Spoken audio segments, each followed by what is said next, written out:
In this presentation, you will learn about religion and capitalism in China and India as propounded by Marx and Weber.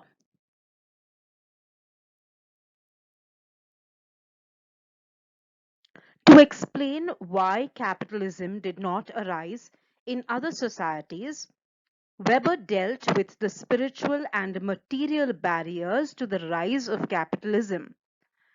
Weber found a variety of non-religious social and economic conditions conducive to the development of capitalism in China and India, but the ethical system of Confucianism and the idea of karma in Hinduism were not favorable. China had the material prerequisites for the development of capitalism. In China, there was a tradition of acquisitiveness and unscrupulous competition. There was industry, enormous capacity for work, powerful guilds, population was expanding, and there was growth in precious metals. With all these material conditions also, capitalism did not arise in China as it did in the West. Not that there was no capitalism in China. One found money lenders who sought high rates of profit, but the market as well as other components of the rational capitalistic system were absent. In Weber's view, the social, structural, and religious barriers in China prevented the development of capitalism. Among the structural factors were the structure of the typical Chinese community. The Chinese community was held together by rigid kinship bonds in the form of sibs. The sibs were ruled by the elders and were self-contained entities who dealt with other sibs. This encouraged small, encapsulated land holdings and household-based rather than market economy. Partitioning of land prevented technological developments. Agricultural production remained with the peasants and industrial production with the small-scale artisans. Because of the allegiance to the Sibs, it was difficult for modern cities, which were the centers of Western capital, to develop. The central government was not able to govern these units effectively. The structure of the Chinese state. The patrimonial state governed by tradition was a structural barrier to the development of capitalism. A rational and calculable system of administration and law enforcement was largely absent.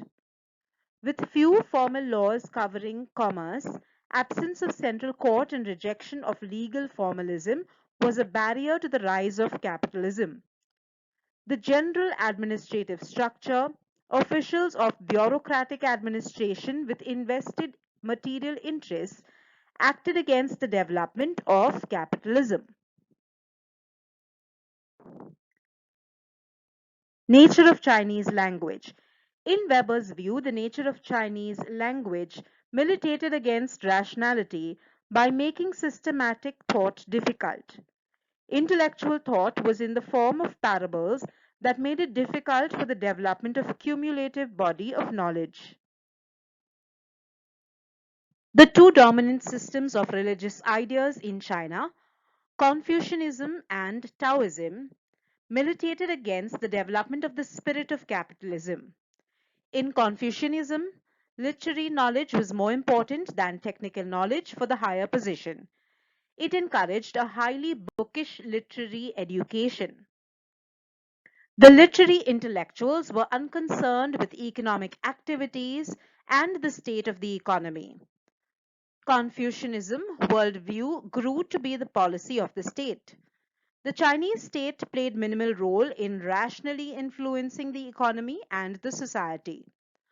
Only the Confucians could serve as officials, and all other competitors like the bourgeois, prophets and priests were blocked from serving the government.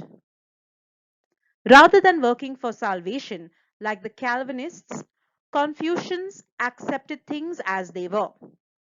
Confucians rejected thrift Active engagement in profitable enterprise was morally dubious, with the focus only on good position and not high profits. All this prevented the rise of capitalism. Weber perceived Taoism as mystical Chinese religion in which supreme good was deemed to be a state of mind and not a state of grace, to be obtained by conduct in the real world. Taoism was traditional and did not provide motivation for innovative action in this world. With no motivation to change the world or to build a capitalist system, Confucianism and Taoism did not favor the rise of capitalism. Religion and capitalism in India. The structural barriers of caste, with its restrictions on social mobility and regulation of minute aspects of people's lives, prevented the development of capitalism in India. The upper castes, especially the Brahmins, were like the Confucians, with the idea that certain works were beneath them. With emphasis on literary knowledge, observance of elegance in manners and proprieties in conduct, indifference to the everyday affairs of the world were barriers to development of capitalism.